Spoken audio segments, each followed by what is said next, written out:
Here is the video to progress the core challenge for this week, integrating weight-bearing aspect into it, strengthening your forearms and improving the wrist flexibility. The concept of this lower abs workout was created for my upper body strength and flexibility program to build the core strength you need to support your lower back when you are being challenged at the front. When I started to teach the pelvic tilt in my classes, I realized it can be challenging for many people doing one of the two mistakes. Number one mistake is starting with the anterior pelvic tilt, which is correct, but only coming to neutral spine, drawing the abdomen up.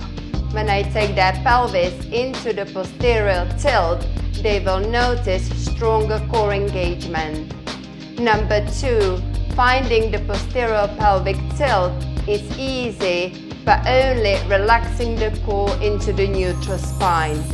When I show the clients the full range of movement, they will start to feel the core challenge in this exercise. Also, look out for sinking chest when you relax the core. Keep pushing the floor away and activating your upper body. Imagine someone's hand resting in between your shoulder blades and you are trying to maintain the contact with the hand all the time. I've discovered these edged blocks and started to use them for the rest of my course recordings and noticed the improved flexibility in my wrist and upper body strength, because these blocks sent me further forward than I normally would go, challenging the push-up. I have already introduced you to these blocks in this video because they are handy for malasana squat, calves and hamstring routine. You can also slide them together and raise your sit bones up. I will leave the link in the description. In the meantime, you can use two small books, same thickness as these little blocks. Place the heel of the hands on the books, pressing down firmly with your fingertips to the floor. And notice the difference in my shift just using these little blocks. Of course, this video is about progressing your pelvic tilt. However, I encourage you to find something small and place it underneath of your wrist. You can also roll up your mat. It will help to relieve tension in your wrists when you are weight bearing. And then you can start adding a little bit of shift, working on improving the wrist flexibility whilst you are focusing on the pelvic tilt. Here you can see the difference in my shift at the beginning of the course recording and now. Before we go into the progression, I would like you to do 20 reps of the pelvic tilt lying on your back. It will help you to understand what the pelvis needs to do to get into the posterior tilt. Come down to the floor, starting in neutral spine. Lift your back so you can slide the hand underneath it. Lower it down. Tuck the tailbone and press the lower back into the floor. Inhale, arch up. Exhale, compress the lower back to the mat. Inhale, anterior pelvic tilt. Exhale, posterior tilt. Inhale, open jaw. Exhale, closed jaw. Inhale, relax the belly. Exhale, engage it. Keep looking for the full range of movement in this exercise lying on the floor. Here is your progression. So far we've done the pelvic tilt on all fours. Today we will do it from the modified plank. To set it up, normally you would take your knees back. We are going to keep them underneath of the hips and shift forward instead. Depending how far forward you've moved, you can then adjust your knees. Once you are set up in a modified plank, push the floor away, separating the shoulder blades apart. Maintaining the upper body active all the time. Relax the core. Inhale.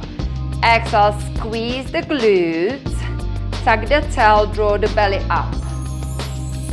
Inhale, open. Exhale, close.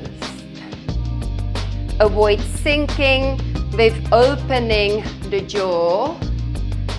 Stay super strong in your upper body. Inhale, arch up. Exhale, draw the lower back towards the ceiling.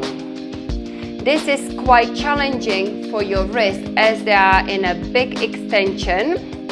So anytime you feel you need to take a break, go ahead and flex your wrists. At the end of the video, I will show you more ways how you can relieve your wrist. Combining the extension with the flexion is a nice way to condition them. I recommend you do 20 reps of the pelvic tilt, taking as many breaks as you need in between. If you are looking to build a new wrist flexibility and strength, I recommend this 5-minute video, which I will release next week. So please subscribe to me, turn on the notifications so you don't miss out on my weekly releases. Next progression for the pelvic tilt will be in a forearm plank. Great option for those who have got the wrist issues. It will build your shoulders and the core as it's more challenging to find the posterior pelvic tilt. Set up in the swings pose with the elbows below the shoulders and forearms parallel with each other. At the moment, I am in a back bend and the jaw is open. Press down firmly with the forearms into the floor to lift the pelvis. The jaw is still open and the lower back is arched. To close it, I need to tuck the tail, squeeze the glutes and pull the belly in. Pushing the floor away, activating the shoulders. Inhale, relaxing the jaw. Exhale, engaging it. Inhale, arch up. Exhale, flatten the lower back. Stay active in your upper body whilst you are working your pelvic tilt. This is a lot harder for your core, and some of you may feel it in the lower back. If that's the case, it's a sign your core is not strong enough for this. So leave it alone, practice the previous levels, and then come back to this when you are ready. Towards the end of the week, when you are ready to progress this one more time, you can try it in a full plank using the blocks, shifting the weight forward, relaxing the core, engaging it. Tucking the tailbone, squeezing the glutes to draw the belly up. Staying active in your upper body by pushing the floor away. This is going to be the challenge for next week, working the muscles in between the shoulder blades. At the end of the workout or anytime you feel you need some wrist relief, you can use one of these two methods. Grip it firmly and shake your hand. Or you can sit on your hands, placing them underneath of your thighs. I recommend you film yourself doing it, especially the last two levels, making sure you are getting into that full posterior pelvic tilt, flattening your lower back. Feel free to email it to me or share it in our private Facebook group, which you are welcome to join. I am happy to give you the feedback. Let me know in the comments if you've learned something new. Check out these two playlists for more videos like this. Please click the like button, subscribe to me as I release a new video at least once or twice a week.